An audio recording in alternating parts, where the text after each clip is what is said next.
Shalom Bapak Ibu Saudara yang terkasih di dalam Tuhan.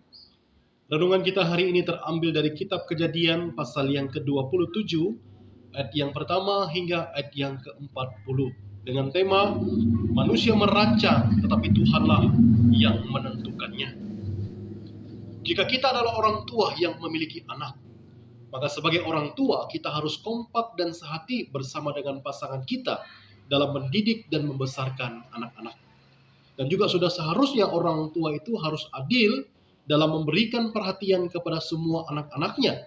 Tidak boleh ada salah satu dari antara kita yang pilih kasih dalam mendidik mereka. Apa sih yang terjadi jika ada orang tua yang tidak kompak, tidak sehati, bahkan pilih-pilih kasih dalam memberikan perhatian kepada anak-anaknya? Yang pertama adalah sudah tentu keluarga ini pasti akan menjadi keluarga yang tidak harmonis. Bagaimana bisa harmonis kalau orang tua mereka tidak kompak dan tidak sehati? Dan itu menandakan adanya sebuah relasi dan komunikasi yang tidak baik di dalam keluarga tersebut.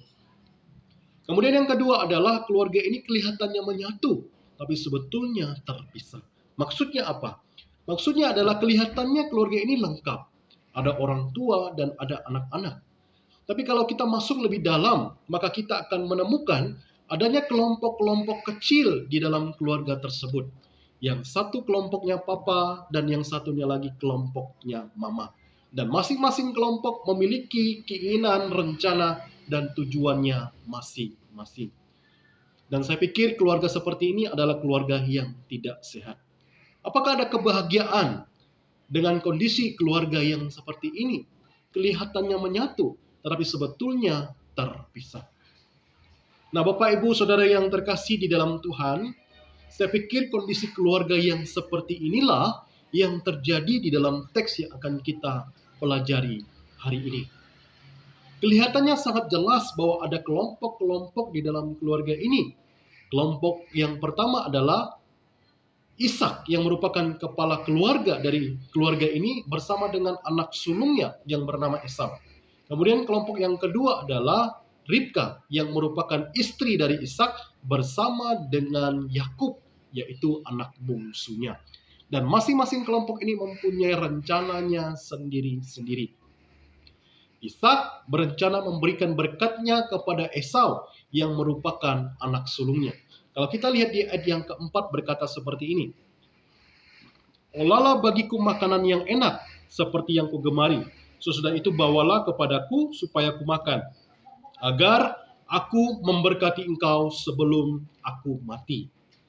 Nah, Bapak Ibu Saudara yang terkasih di dalam Tuhan, perlu kita ketahui bahwa rencana Ishak untuk memberkati Esau itu sebetulnya melawan ketetapan Tuhan.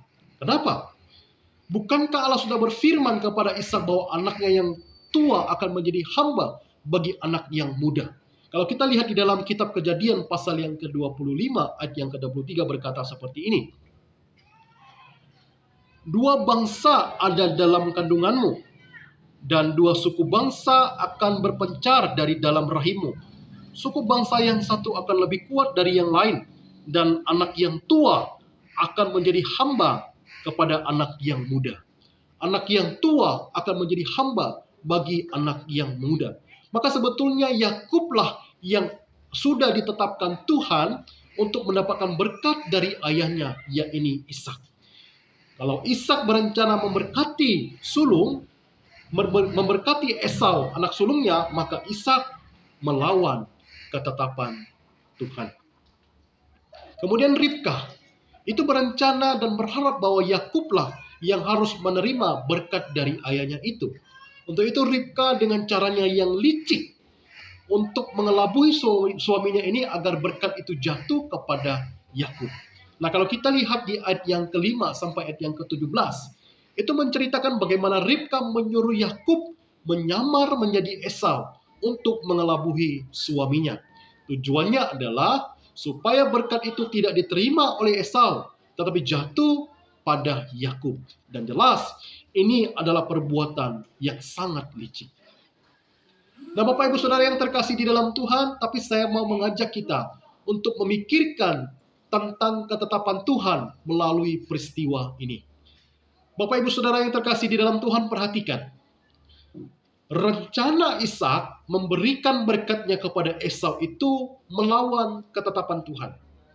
Sedangkan Yakub dengan caranya yang licik berhasil merebut berkat yang seharusnya diterima oleh Esau. Dan itu adalah ketetapan Tuhan. Memang Tuhan sudah menetapkan bahwa Yakublah yang nanti akan mendapat berkat dari Tuhan. Tetapi sekali lagi berkat itu diterimanya dengan cara yang licik. Nah, Bapak Ibu Saudara yang terkasih di dalam Tuhan, maka kesimpulannya adalah manusia merancang, tetapi Tuhanlah yang menentukannya. Ketetapan Tuhan itu melampaui moral, melampaui etika, dan melampaui budaya manusia. Dan ketetapan Tuhan itu pasti akan terjadi. Manusia boleh merancang dan merencanakan sesuatu, tetapi tetap keputusan Tuhanlah yang terlaksana. Amsal pasal yang ke-19 ayat yang ke-21 berkata, banyak rancangan di hati manusia, tetapi keputusan Tuhanlah yang terlaksana. Bapak Ibu Saudara yang terkasih di dalam Tuhan, kita boleh berencana apapun, tetapi jalan dari Tuhan pasti tetap yang paling baik. Kita bisa merencanakan apapun dengan kemampuan kita, namun ingatlah bahwa Tuhan sudah memiliki rancangannya sendiri bagi kita. Sebuah rancangan yang penuh dengan damai sejahtera, bukan kecelakaan. Yang menjanjikan kita hari depan yang penuh harapan. Tidak akan ada yang sebaik jalan yang sudah Tuhan berikan kepada kita. Karenanya temukanlah apa yang menjadi kehendak Tuhan untuk kita. Dan marilah kita bersama-sama berjalan di dalam ketetapan Allah. Manusia merancang, tetapi Tuhanlah yang menentukannya. Amin. Terpujilah Tuhan.